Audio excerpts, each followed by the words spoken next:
कितीही संकटे तरी जोपासले तू सत्व सर्वस्व पुनही ना हरवले कधी तुझे अस्तित्व निखाऱ्यांच्या वाटेवर निघाली कर्तव्य दक्ष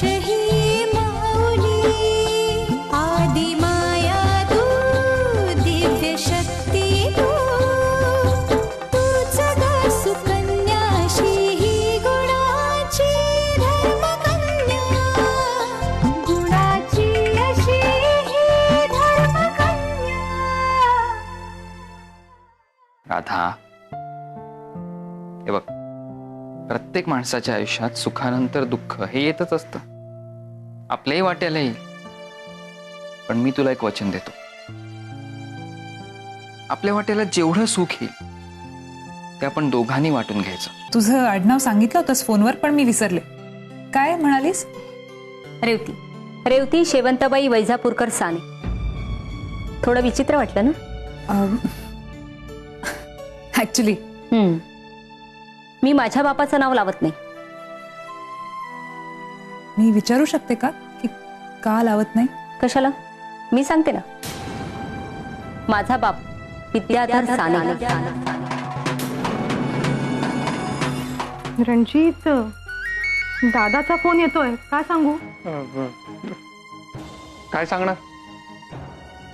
अरे असं किती दिवस आपण टाळणार आहोत त्याला? आता पैशाची गरज आहे त्याला. घरासाठी कर्ज काढले त्याने, त्याचे हप्ते थकलेत. काय करायचं मला सुचतच नाही. तुझा दादा, आपल्या घराचा मालक, दूधवाला, किराणावाला, या सगळ्यांना आज पैसे देतो, उद्या पैसे देतो सांगत तारखा देतोय. ही सगळी तर रोज दिसणारी भेटणारी मंडळी आहे. त्या व्यतिरिक्त धंद्यासाठी म्हणून लाख लाख रुपये व्याजावर घेतलेत ती माणसं वेगळीच.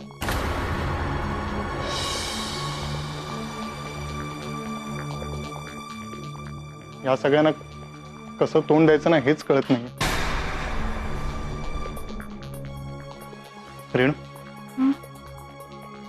आपण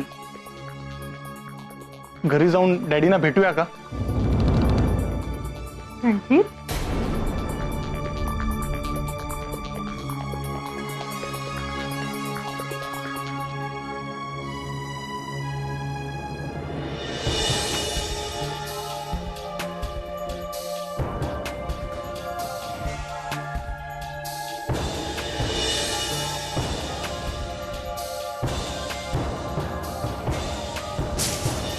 कमाल आहे या माणसांची. कोणाच्याही आयुष्याशी कसंही वागण्याचा आपल्याला जन्मसिद्ध अधिकार आहे असं समजून काहीही गैरवर्तन करतात ही लोक. आणि हे करताना स्वतःच्या बायका मुलांचाही विचार करत नाही. मला आश्चर्य वाटतं अशा लोकांचं. हो ना. बरं झालं तुझ्या डॅडीच्या दबावाखाली येऊन तू त्या सान्यांच्या घराची सून नाही झालीस. भाग्य म्हणायला हवं तुझं. बरं मग पुढे? काका, रेवती नक्की कुणाची कोण आहे आणि ती मला अनाथाश्रमाच्या प्रोजेक्टमध्ये कशी मदत करणार आहे हे मी वैभवला सांगितलं. पण माझा हा जो काही विचार होता की रेवतीला या माझ्या प्रोजेक्टमध्ये इन्व्हॉल्व करून घ्यायचं, त्याला वैभवने स्पष्ट नकार दिलाय. कारण त्याला असं वाटतं की रेवतीचं सानेंशी वैर आहे आणि त्याचा पुढे मागे मला त्रास होऊ शकतो. होऊ शकतो? अहो काका, पण त्रास? हे बघ, त्याचा विचार आपण नंतर करूया. विद्याधर साने हा असा गृहस्थ नाहीये की रेवतीला सहजासहजी प्रॉपर्टीतला हिस्सा देईल. हो काका, पण रेवती सुद्धा स्वतःचा हक्क सोडणाऱ्यातली मुलगी नाहीये. ती मिळवेल. हो, ते मिळवेल त्यावेळी बघू ना. आत्तापासूनच त्याचा विचार करून आपल्या डोक्याचा भोगा कशाला करून घ्यायचा? ओके. बरं, तू घरी जाणार होतीस? जाऊन आले. डॅडींशी बोलले सुद्धा. बोलला तो तुझ्याशी? नाही. वाटलंच होतं मला. काका, हा बाळू सकपाळ कोण आहे हो? का तू काय विचारतेस? नाही म्हणजे डॅडी काहीतरी म्हणत होते की ह्या बाळू सकपाळला घाबरून मी जमीन परत करते वगैरे. मला काहीच कळलं नाही. अगं मग त्याच वेळी तुझ्या डॅडीला विचारायचं, हा बाळू सकपाळ कोण? मी विचारलं, पण आई बोलता बोलता बोलून गेली की पोरीच्या मनात आधीच भीती आहे, तिला अजून बाळू सकपाळ बद्दल घाबरवू नका. बाळू सकपाळ रामभाऊ सकपाळांचा मुलगा. त्यांची जमीन खरेदी करताना तुझ्या बापानी व्यवहारात त्यानं फसवलं. सकपाळ कोर्टात गेले. कोर्टाचा निकाल तुझ्या बापाच्या बाजूने लागला. बिचारी सकपाळ. तेव्हापासून बाळू सुडानी पेटलाय.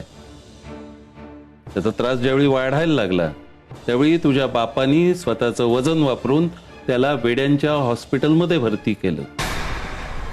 का? त्याला वेड लागावं म्हणून? आता पुन्हा त्या बापलेकांनी डोकं वर काढलंय. त्यांना त्यांची जमीन परत हवी आहे, जी तुझ्या बापानी तुझ्या नावावर केली आहे. काय?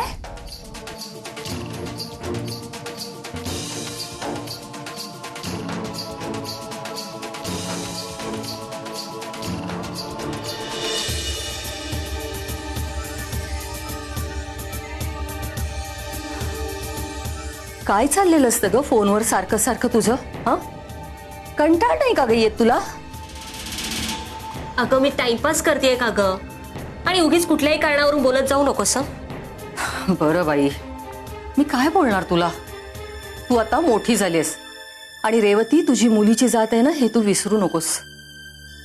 उगाच अति धाडस करायला जाशील आणि जीवाशी बेतेल आपल्या. कशाविषयी बोलतेस तू हे? तुला ठाऊक नाही? साने, हे बघ आई, वाटेल ते करावं लागलं ना तरी मी करेन, पण आपला हक्क मिळवल्याशिवाय मी राहणार नाही. मरू दे का तुझा हक्क बिक्क? मला तर खूप काळजी वाटते बघ. मला सारखं वाटतं की कुणीतरी आपल्या घरावर लक्ष ठेवतंय, आपल्या हालचाली टिपतंय. कशावरून सांगतेस तू हे? कशावरून विषयावरून काही नाही ग. त्या सानेचं मला काही खरं वाटत नाहीये. गोष्ट त्याच्या हाताबाहेर जाईल असं त्याच्या लक्षात येईल ना, तेव्हा तो आपला जीव घ्यायला सुद्धा मागं पुढं बघायचा नाही. आपण आपली माघार घेतलेली बरी.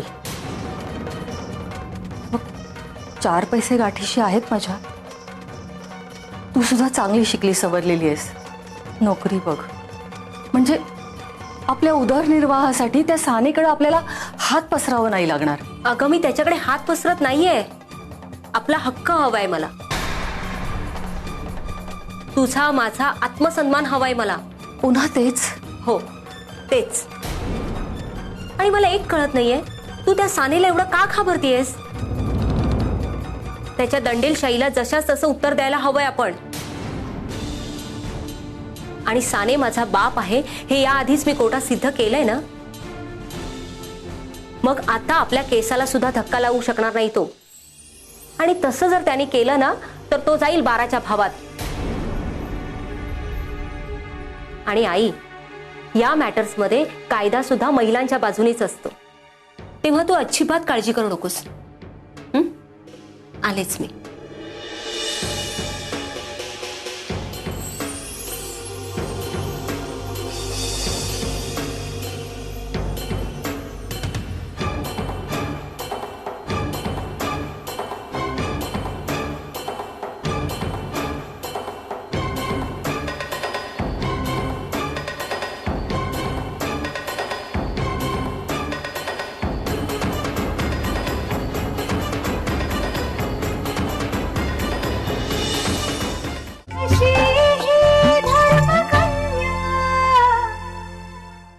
हो, विश्वनाथ मोडकांची मुलगी आरती. हो हो, तुम्ही म्हणता ते बरोबर आहे. वडील आणि मुलगी यांच्यातून विस्तवही जात नाही. नाही, पण आरतीच्या बाजूने काहीच प्रॉब्लेम नाहीये.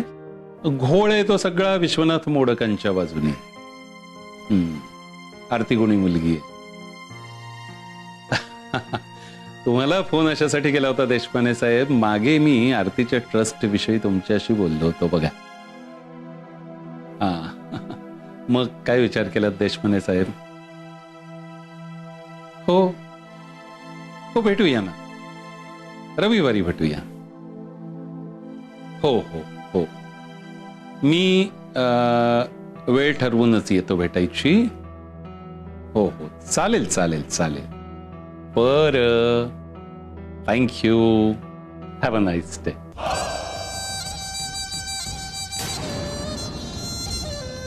बाळू सकपाळ. बाळू सकपाळ, तू इथं माझ्या घरी कालच हॉस्पिटलमधून पळून आलंस? पूर्वी यायचो, पण आता तिची गरज पडत नाही. मला सोडतात. मला जायचं असलं, मला काम असलं की सोडतात मला. म्हणजे आता शहाणा झाला असशील तू. तुम्हाला काय वाटतं? मागे तुझे वडील भेटले होते, ते सांगत होते की तू ठार वेडा झालायस म्हणून. पण आता तुझ्याकडे पाहिलं की वाटतंच की उपचार घेऊन तू आता पूर्ण शहाणा झालायस. शहाणे आहात. मला वेड्यांच्या सहवासात डांबलं गेलं. मला मेंदूला शॉक दिले गेले, पण त्याचा काहीही परिणाम झाला नाही. मला ते वेडं करू शकले नाहीत. मी फक्त कागदोपत्री वेडा राहिलो. मग तुझे वडील असं का म्हणतील? मोडकांना टरकवायला. हे पाय बाळू, तू एका डॉक्टरशी बोलतोयस याचं भान ठेव आणि तसे शब्द वापर. चुकलो. डॉक्टर भिसे, मोडक तुमचे मित्र ना? होते. आता त्याचे आणि माझे कोणत्याही प्रकारचे हितसंबंध राहिलेले नाही. मग आता माझं काम कसं होणार? कोणतं काम? तुम्ही मध्यस्थी करून मोडकांकडून आमची जमीन मिळवून द्या, आणि ते जमणार नसेल तर पैसे तरी द्या म्हणाव. कारण आता त्यांना त्रास देण्याचा आम्हाला बी कंटाळा आलाय. नाही बाळू, माझी कितीही इच्छा असली तरी सुद्धा मी मध्यस्थी करून तुम्हाला न्याय नाही मिळवून देऊ शकत. काय सांगता? हो, तुमचा प्रश्न तुम्हालाच सोडवावा लागेल. ठीक आहे, सोडवतो. काय, जमीन खणली की सगळे प्रश्न सुटतील. म्हणजे मला नीट अर्थबोध नाही झाला. मग दासबोध वाचा. हे पाय बाळू, या क्षणापर्यंत मी तुला शहाणा समजत होतो. आता तू वेड्या. मी वेडा नाही. आणि तुमच्या मित्राला कसं वेड लावतो ना, ते बघा तू.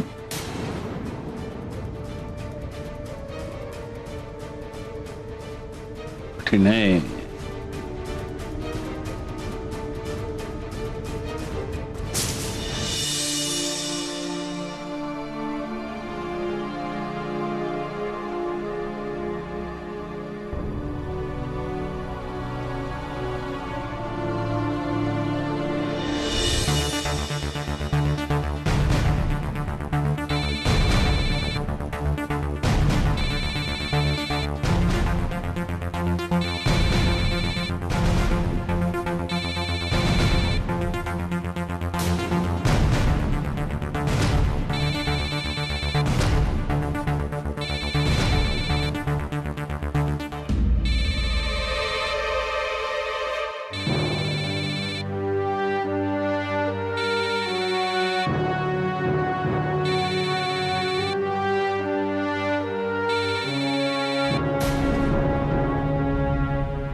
अहो किती वेळ वाजत होता फोन? मी देवपूजा करते, माझा फोन आला तर रिसीव करा असं सांगितलं होतं मी तुम्हाला. आधी कोणाचा फोन आहे ते बघ आणि मग बोल.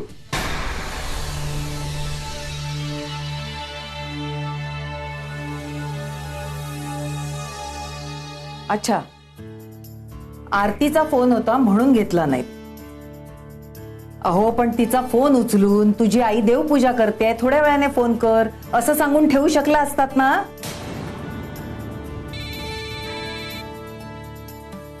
अगं घे ना तो फोन. तो आवाज नकोसा झालाय आता मला. हॅलो. अगं आई काय? अगं देवपूजा करत होते ना म्हणून नाही घेता आला लगेच. बोल ना. मला सांग डॅडी कसे आहेत? डॅडी बरे आहेत. का ग? आई मला सांग बाळू सकपाळ कोण आहे?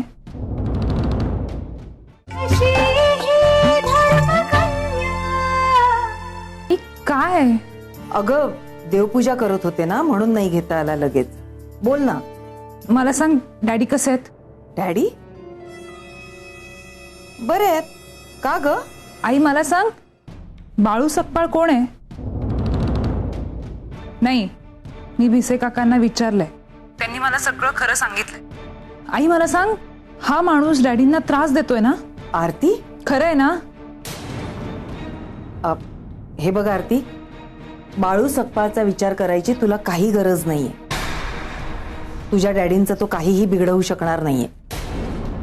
तू काळजी करू नकोस. हं फोन ठेव.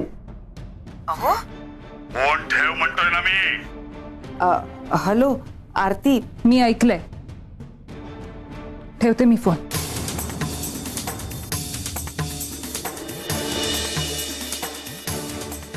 माझी काळजी वाटते असं दाखवते ही मुलगी माझी. अहो बाळू सकपाळ कोण हे तिला आत्ताच कळलंय आणि तो तुम्हाला त्रास देतोय म्हणून तिला काळजी वाटते. मुलगी आहे ना तुमची? माझी कोणी ही मुलगी नाहीये.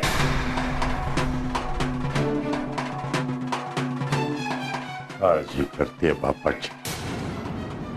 त्या अरुण पुजारी बरोबर पळून जाऊन लग्न केलं तिनं, तेव्हा आपल्या बापाचं नाक कापलं जाईल याची काळजी नाही घेतली तिने. धन्य आहात हो तुम्ही, खरंच धन्य आहात. हात टेकले मी तुमच्या पुढे.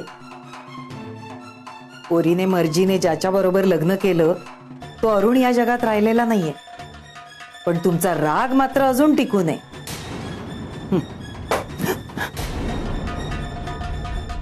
कोण आहे? कोण आहे?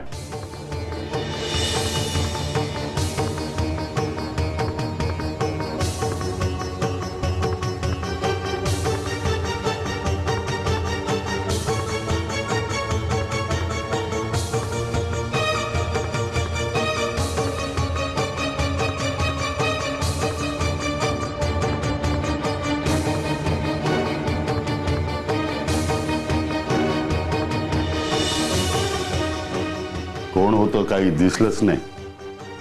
हे सिक्युरिटी आहेत ना, यांना आधी बदलायला पाहिजे. काय चाललंय? कोणी घरात घुसतंय, दगड मारतंय. ओळखीचाच माणूस आहे बाळू सकपाळ. या वाचा.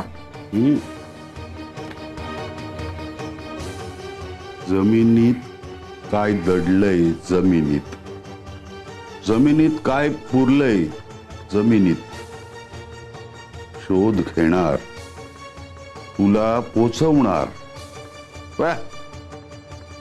बाळू सकपाळ. हा सगळा काय प्रकार आहे?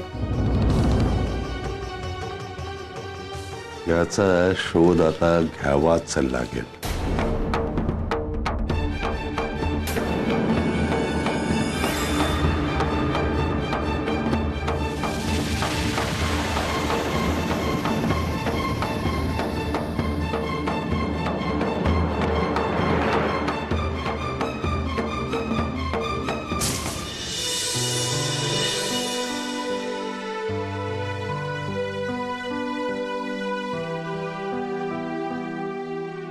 राधा, अगं कंटाळली असशील तर खाली लॉनवर फेरफटका मारून ये ना.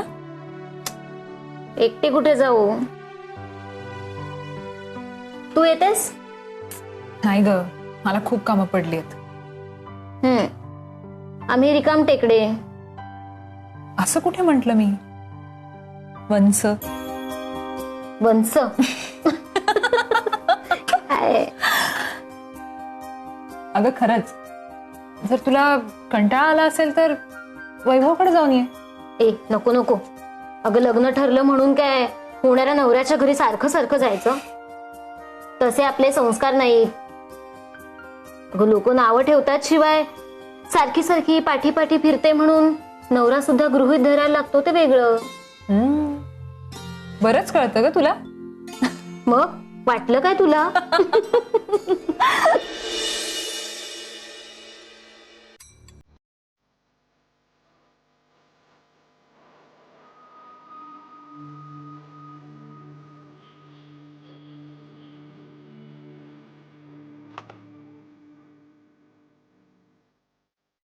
कोर्टाची नोटीस.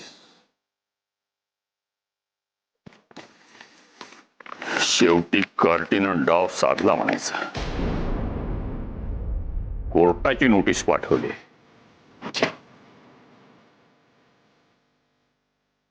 वासंती,